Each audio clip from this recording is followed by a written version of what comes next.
Belfast पहुँचला team India भ्रमण कर टीम इंडिया बेलफास्ट को देखा गले बेलफास्ट से आयरलैंड को गस्त कर टीम इंडिया देखा गले आयरलैंड विपक्ष भारत 2 मैच विशिष्ट टी20 सीरीज खेलने आयरलैंड गस्त कर टीम इंडिया देखा गले आयरलैंड गस्त वैभव सूर्यवंशी सुजोग पाई नूतन अधिनायक श्रेयस अय्यर प्रथम गस्त कहवाक यही सीरीज देखा गले भारत में बहुत लाभदायक कहीं इंग्लैंड विपक्ष 5 मैच सीरीज यह गोटे अभ्यास मैच देखा गले यही 15 जणिया दल रही देखा गले श्रेयस अय्यर तिलक वर्मा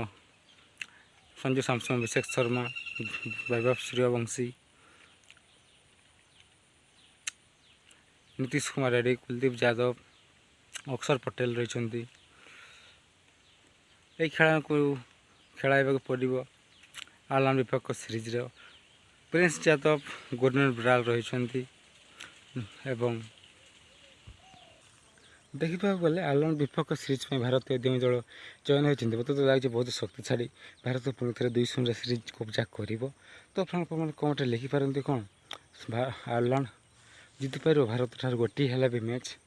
ना भारत 2-0 सीरीज जीत ना वर्षा बाधा प्राप्त मैच कमेंट निश्चय लिखुँ और आम भिडियो भल लगे लाइक करूँ भिडियो देखते धन्यवाद।